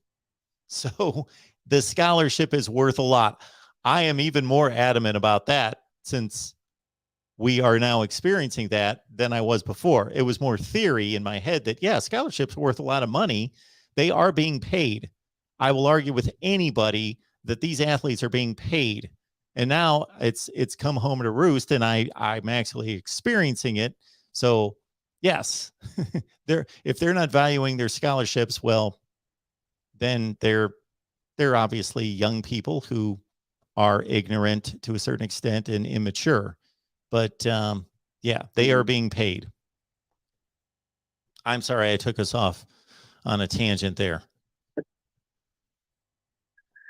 It's all right. Congratulations on having your daughter graduate college. Oh, yes. I'm very thankful on this Thanksgiving that she was able to accomplish that in 4 years, and also was able to secure a job in her field within 6 weeks. So, yeah. Well, thank you for that. I appreciate that. Do you think that with the NIL that like it could be like the sort of like the NBA or like the NFL, in which like players are like more like people watch games more for the players than like for supporting their team? Like, do you think that could be like that in college football? Do players watch because of these players? Like, people watch more for the players than for the team. No. Do you think? Football's never been like that. The NBA's like that. There are tons of people who are not NBA fans of teams. They just like to watch different players. But football, if if every team in America lost its 5 best players, yeah, the level of play would suffer, but there would be an additional 5 guys on Georgia and Ohio State and on down the line that would wear those uniforms, and everybody would still watch the games and watch the games. No, people don't. Oh, I can't wait to see the Georgia Tennessee game because I want to see Zamir White run the ball. No, people just watch Georgia and Tennessee play. No.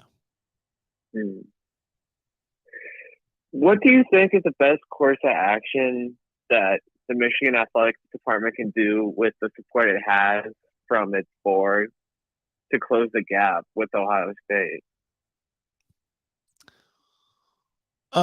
We had a conversation about this on Michigan Podcast a couple of weeks ago. And I basically said that for any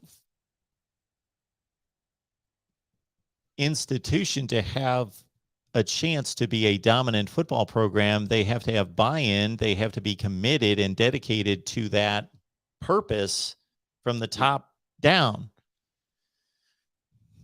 I think there are a lot of people in academia in different institutions, and this is not a wrong thing. This is not a bad thing. This is just their priority, that look at the football program as a cash cow, not that they want to be excellent at football.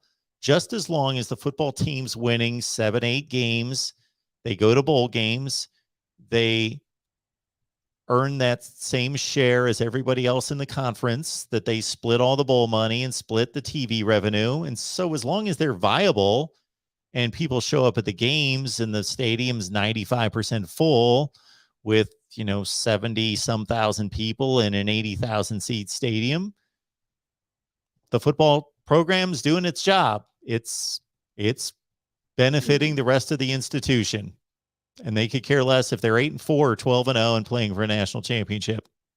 So until that mindset is changed, it's difficult to compete at that level. Do you think that's the reason why the SEC is the top dog in the Power 5, because it has academic focus?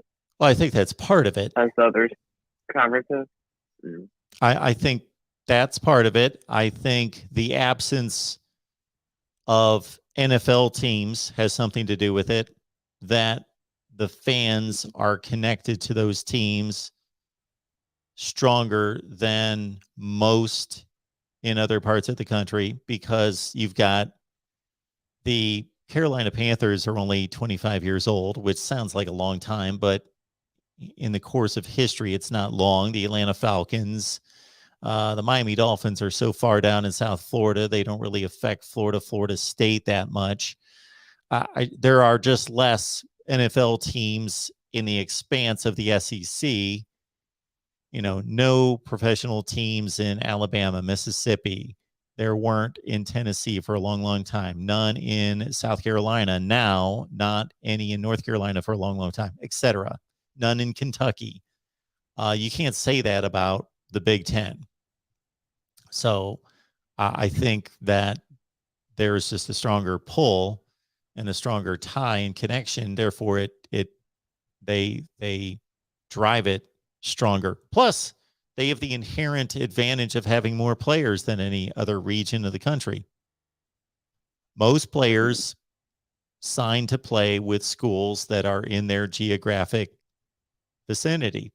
So the SEC has an inherent advantage of just keeping most players in their footprint.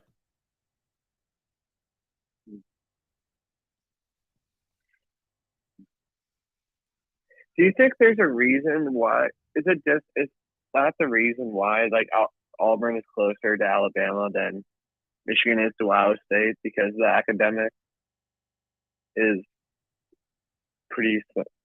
like not that high up on Auburn's pedestal? What do you mean Auburn's closer to Alabama? Competitively? Like, Auburn is closer. Auburn has, competitively. That's what I meant. Well, they have been on the day that they play. You're right. They've won 3 times in the last 8 years, and they've been competitive most of those games. They've been blown off the field a couple times, but they've been more competitive. And prior to Nick Saban, actually, Auburn had a winning record against Alabama if you take the previous 25, 30 years. If you take from Bear Bryant to Nick Saban and take that middle piece out, Auburn beat Alabama, and they were the better football program from 1982 to 2007. But I don't necessarily know that Auburn's closer. I actually think Michigan's closer to Ohio State if you look at the status of the teams right now. Yeah. Do you think Brian Harson's putting them in the right direction? I mean, I know it's only been 1 year. Yeah, but it's like he had a good start, and then it's kind of way too early downhill. for me to tell that. They're about where I expected them to be. I picked them to go 6-6 this year, and they're going to be 6-6 after they lose Saturday. So I'm not surprised by what's happened there. I think he's not been put in the greatest situation. They have talent, but they also have tons of holes on that team. And so it's going to take him a while. What I'm concerned about is right now we are only 3 weeks away from National Signing Day, and they have the 12th rated and number 33 recruiting class in the country and 12th in the SEC. That's what I would be more concerned with right now. If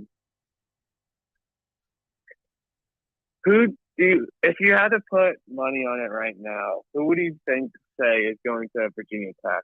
Would you think that they would go like as coordinator Marcus Freeman, or do you think they're more likely to go with a group of 5 coach? I really have no idea. We had our guys, Paul Van Wagner and Mike McDaniel, who are close to the situation, who work on Virginia Tech channels, and for ESPN Blacksburg, they did a whole segment about it that I did not watch, but we posted it. I would just be guessing. I don't know what they're looking for.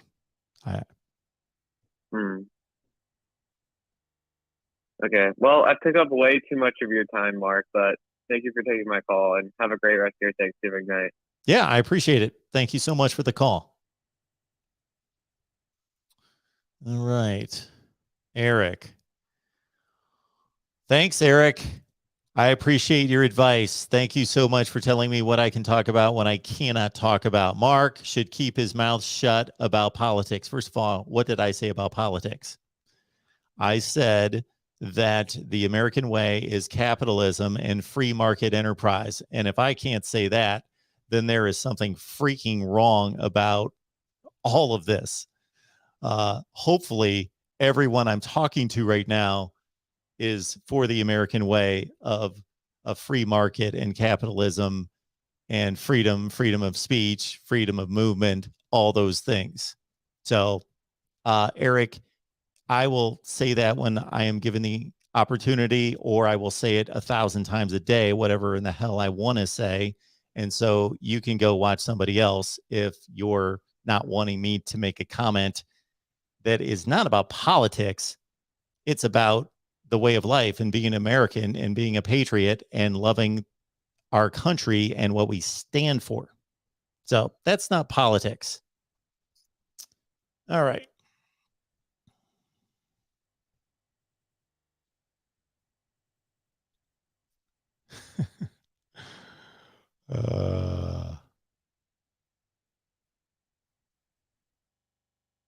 There we go.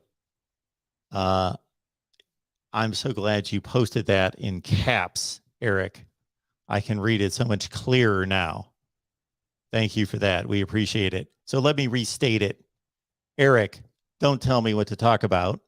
And this channel is not about politics.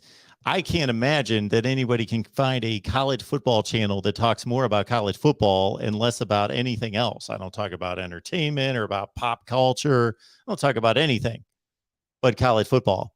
But again, we were talking about NIL, which is certainly connected to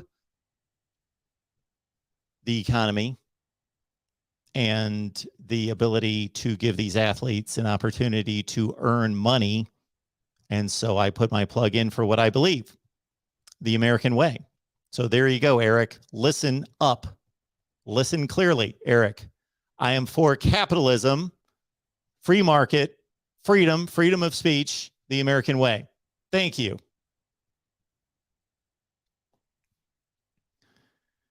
All right.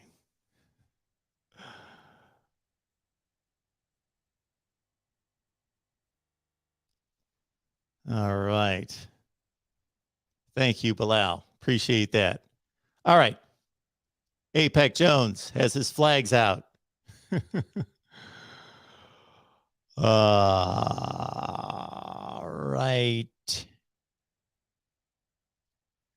Yes, Jeff, I hear you.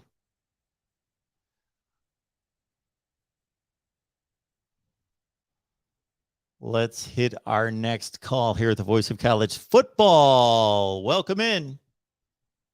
Who's on the line? Hi, Mark. It's Jeff. Pleasure to talk to you. Hey, Jeff. Hey, I hope you had a great Thanksgiving, Mark.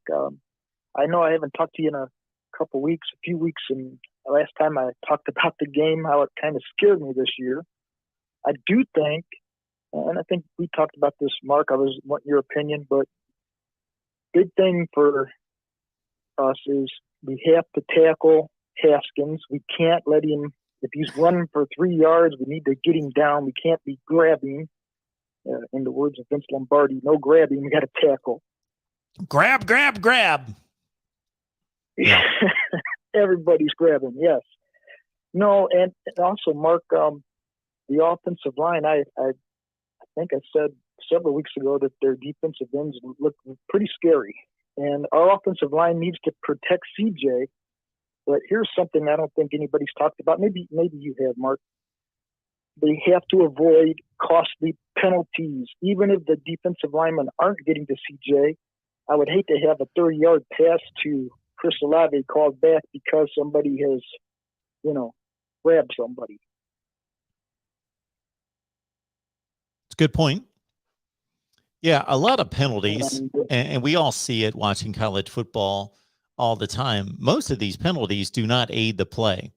And I'm not being critical because these guys are out there running at 100 miles an hour and they're just playing by instinct and in the moment. So, but yeah, it's got to drive you crazy when a running back or a wide receiver has caught the pass and he's well down the field and it's 3 or 4 yards behind him and there's no way that this guy's going to catch him and somebody's grabbing onto him or clipping him. And I think that most penalties, inaction penalties, don't even contribute to the play. They don't help the advancement of the ball, but they have to be called by the official. So I understand that. I'm not blaming the official, but yeah, you are right. I don't want to see the offensive lineman. I don't want to see an offensive lineman downfield too far either, Mark. Like I say, we need to play smart and clean. Also, Mark, I watched one play on the Michigan game, and I'm kind of impressed with their coordinator. He had the defensive line, the total line shifted a little bit, and it caused the right tackle for Maryland to jump offside. So then there again, I hope our offensive line is just patient and plays their best, just plays their game, no silly penalties. But also for our defensive lineman, Mark, looks like Cade McNown has got like a low trajectory on the ball, unless I'm missing something, Mark. But look like you hit the guy right in the back of the helmet. So again, if you can't get home, get the hands up. But I think maybe Michigan will try and use some of our aggression to throw some passes over them to maybe that Edwards, maybe they're tied in. So one guy that kind of impressed me for the defense on Ohio State, Mark, that I missed, and maybe he was banged up earlier, is Court Williams. Did you have any chance to see him play? I've seen him play. I can't say that anything has really stood out to me about his play. Shoot, the way Ohio State's playing, I've been watching half their games. So, I'm trying to watch everybody play at the same time. So when Ohio State's beating Michigan State 49-0, I'm out. I'm watching other stuff. So I guess, I'm still watching, Mark's evaluating, and it looked like Williams was pretty good around the tight ends, and that was another area that had scared me with Michigan because they do have some weapons there. And may I ask you, Mark, do you think Thayer Munford, because having talked to you and listened to you, like you and I go back a while on these games, do you think Thayer Munford reminds you a little bit of Bill Roberts? William Roberts. Yes, sir. Yeah. Yeah, I think with the that Giants on many a Sundays. yeah, both exceptional players. Absolutely. That's who Thayer Munford kind of reminds me of, Mark. Because I think, if I'm not mistaken, Mark, I think that Bill Roberts started as the left tackle, and then maybe it was the Giants that moved him inside the guard. But he was a standout, and I think Munford can play on Sundays. Absolutely. Absolutely. And then I don't want to keep you too long, Mark. I did hear you it was a while, maybe last Saturday, I heard you say that when you were a younger guy, your best Buckeye games were the 79 game up at Ann Arbor when Todd Bell blocked the punt, I think, or returned the punt for the touchdown. And then Arch Feaster running it in the 81. But how about 87, Mark? I thought for sure we were going to go down, but Carlos Snow was playing good that day. Yep, so, that was a great one. Mark, that was one. Anyways, Mark, always a pleasure to talk to you. I don't want to take up too much of your time. I just thought I would touch on you that. I'm just hoping, like I say, our offensive line plays clean and smart, and those silly penalties. Was it the Penn State game, Mark, where we were kind of antsy, and even Henderson jumped off sides or made a false start or something, I believe. Yep. So I'm going to tell you, Will, that I would not be surprised if they had something in the range of 2 or 3 false starts. I think it's inevitable. I think with the nerves involved in the game and the crowd, and from what I've seen of this offensive line, and I don't think they're unlike most offensive lines in the country, there are going to be false starts. But yeah, they show a lack of discipline to a certain extent, but there is a lot to be asked of these offensive lines in trying to get prepared to block top flight defensive linemen. Especially if they're rotating them too, Mark. Yep. I know they like to do that, and I understand it. I get it, but you need some cohesion there. But anyways, Mark, real fast also, I do think that Ohio State, besides the 3 big guys, I think somebody on Saturday is going to make an impact in the passing game. I don't know if it's Henderson. I don't know if it's Ruckert. It could be a wide receiver that we're not even thinking of, kind of like Olave the one year. But anyways, Mark, I appreciate you, and I thank you for all you do, Mark. Thanks, Will. I appreciate it. Enjoy the game, and we will talk to you soon. Good stuff. Absolutely. M. Turner, appreciate you being here. Hell yeah. Mark is a Patriot too. And somebody commented about their right to talk about whatever. And exactly, you are proving my point, whomever that is a socialist. Yes, absolutely. We're protecting your rights as well of freedom of speech. That's great. It's kind of ironic, but that's tremendous too. Okay.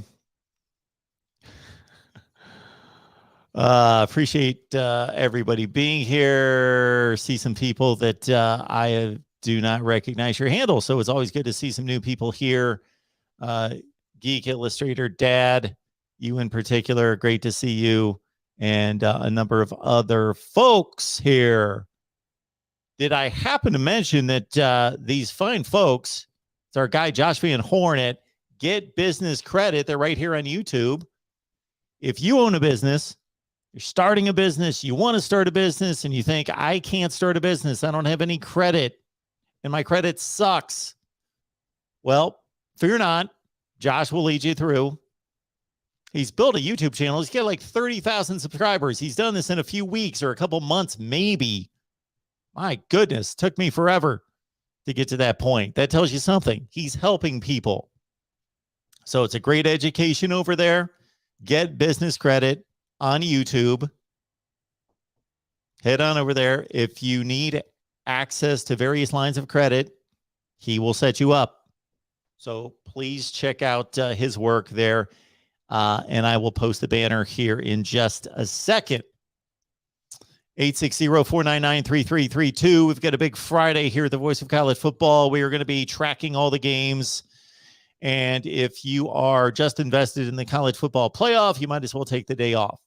I don't think there's anybody playing that has any shot at the playoff tomorrow. No, but if you love college football and you're interested in conference championships like I am, then we got North Carolina, NC State. If NC State wins and then waits for that Wake Forest loss, then they will advance to the ACC championship game.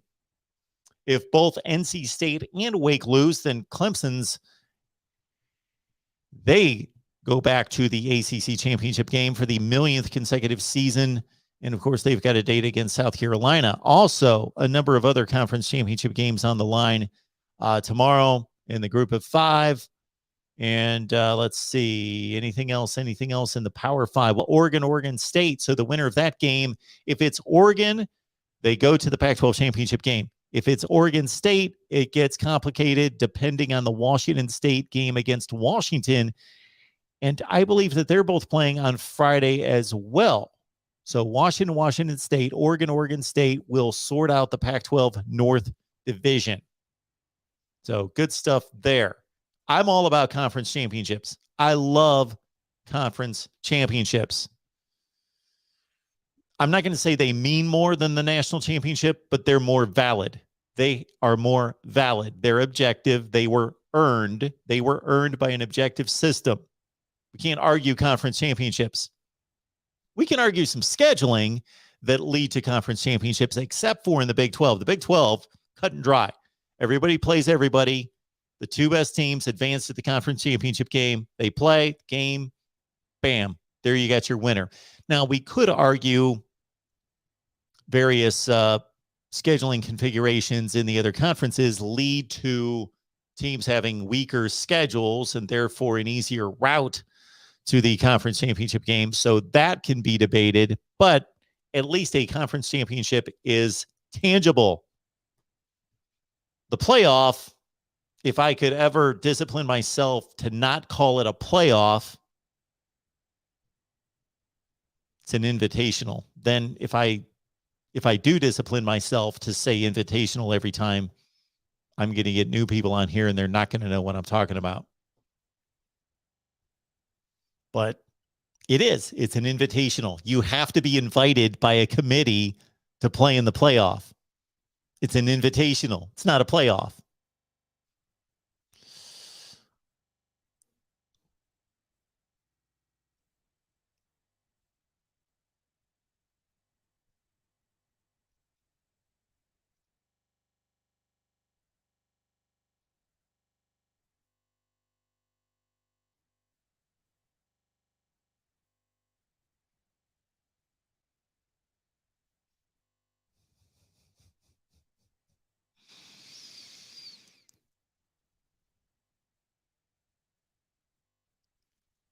Thank you, Mike. Actually, there are way too many filters on YouTube. Not enough people that are just able to say whatever they want to say. Pigskin Pete, did I already talk about Saban yelling at the peasants yet? Somebody commented about that. I did watch it. I thought it was great. Of course, when a coach goes off like that, he's got to understand that he's talking to whatever percentage of fans. Is he talking to 10%, 20%, 30%, 80%? I don't know. I'm guessing he's talking to the minority, and he's annoyed by the minority getting on his team. And in a kind of non-direct way, criticizing his coaching. and he's feeling a little bit of pressure and probably not necessarily confident in his team. This is quite a few subpar performances. This is against Arkansas. This is against LSU. This is against somebody else out there, Florida. So maybe he's thinking, folks, be satisfied, be content, because this team ain't going to win a national championship. I don't know that for sure. But I generally liked what he said, have no issue with it.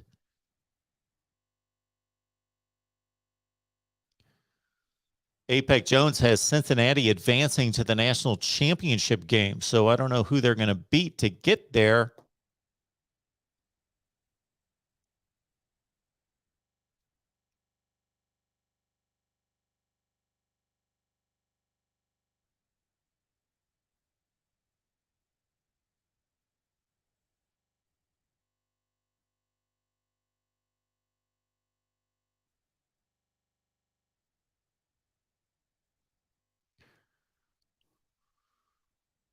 Okay, let's understand something here, that if there are certain conversations going on and people making statements that we don't deem appropriate here on our college football channel. So for me, that would be attacking people, attacking their race, religion, that sort of thing. Then we have the opportunity and the right to, on our channel that YouTube is basically loaning us, to silence you for a few minutes or ban you, block you, whatever. But in no way do I believe that you should be blocked or banned from having an opportunity. Don't you have a YouTube channel? You can have one. You can start one. It takes about 12 seconds. You can start your YouTube channel. Please start one. You can go on social media, say whatever you want, or I at least believe you should be able to say, within some level of reason, whatever you want. But that doesn't mean we have to tolerate it.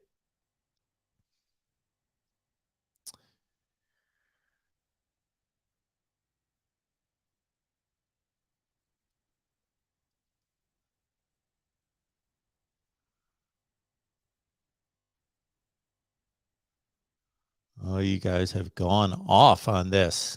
All right. I don't know that there's anything else about the Saban speech that I hope he understands that he's not talking to everyone, or should not be talking to everyone. I think he should make that clear when he goes off like that, but I don't mind him going off like that to basically make a comment to say, you know what? We're held to this ridiculous standard, and people think we should win every game by 50, and a lot of people aren't satisfied, and they complain and criticize when we don't beat everybody by 50. Well, we got guys that are busting their tails. They're going to class. They're doing all the right things. They're not perfect, but they lift the weights all off season and run and get in shape and do all the things and watch film, and they get ready for these games. And there are guys on the other side. We tend to forget this. Guys on the other side, that those guys work out and they run all year and they watch film and they get ready for these games too. The thing about competitive sports that makes it different than anything else that I can think of in trying to earn a living is that you have a performance that you are expected to deliver, and that performance can be challenged by somebody else. Meaning nobody is hindering me from doing my job right now. Nobody is hindering me from reading your comments, analyzing various games, various matchups, responding to your questions. Nobody is behind me, like distracting me or putting tape over my mouth.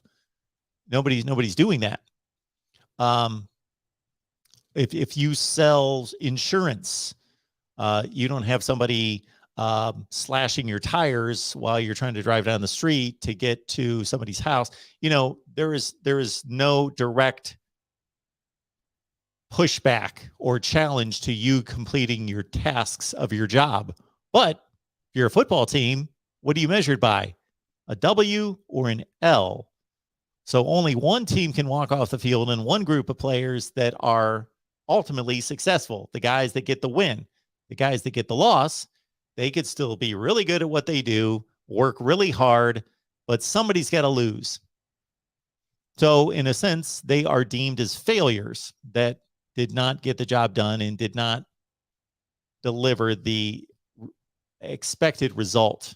And that doesn't exist in other forms of work. It's at your job at McDonald's to take the order and fry up the fries and flip the burgers and throw it in the bag and give it to the person. Well, nobody's hindering you from doing that. So you have complete control over how well you can do your job as long as your employer is giving you reasonable tools to do that.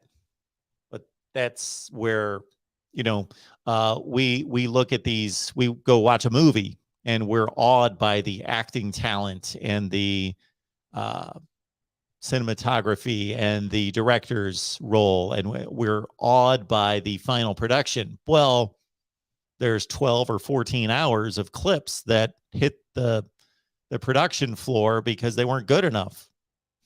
There was a take 1, 2, 3, 4, 5, 6, 7, 8, 9, 10, 11, 12. It was take 13 that was the one we saw. Well, they don't get that in athletics.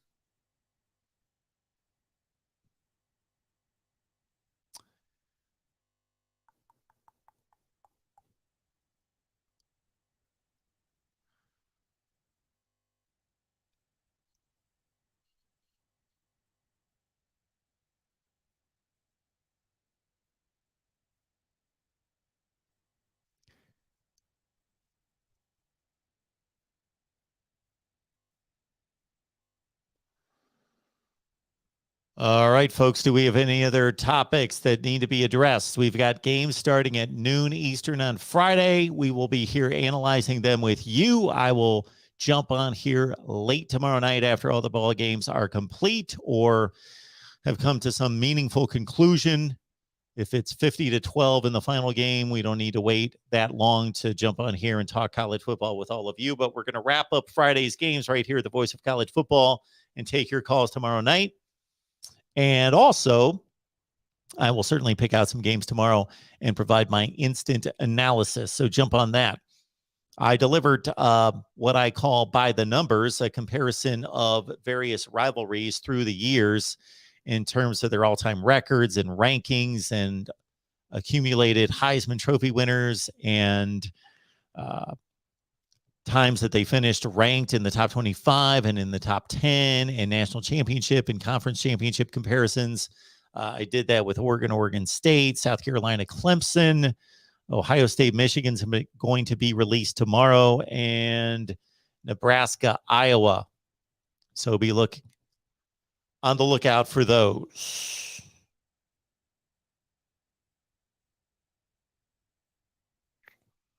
Okay. So thank you for being here on a Thanksgiving night with all of you. I'm thankful for all that you guys do in helping us grow and build the channel here at the Voice of College Football. Please hit that like button on the way out. Consider giving through Venmo, PayPal, and Cash App. And, of course, use that Amazon link that I provided there in the chat that's probably long gone. So just go to the description section of any of the videos, pick up the Amazon link, and please shop Amazon using our link. And we will see you on Friday night here at the Voice of College Football. And again, thank you for making this all possible.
Let me give that one more go. I'm glad that I saw everyone was saying that.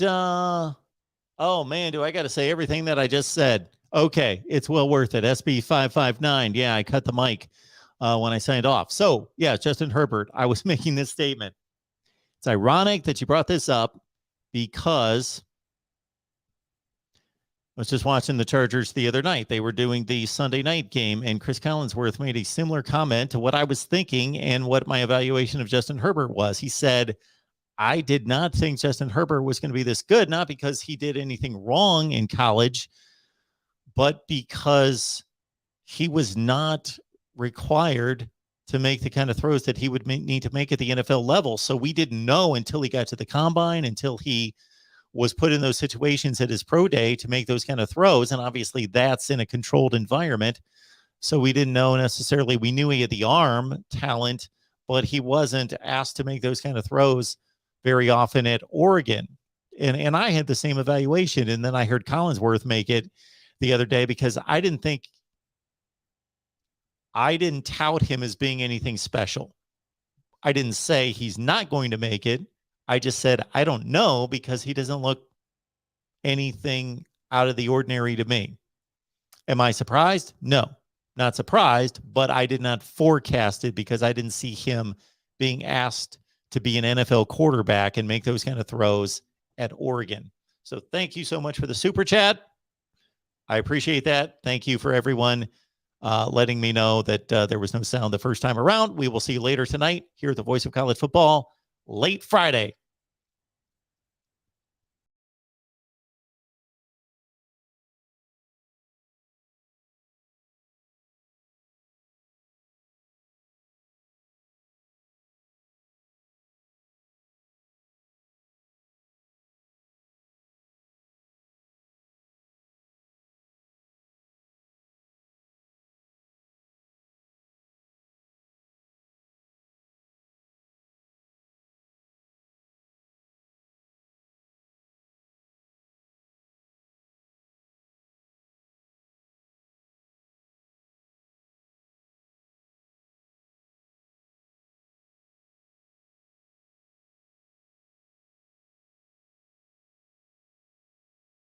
I should maybe do this all night. I should just keep coming back and making comments, especially to idiotic statements like this. So we got more on Chris on here.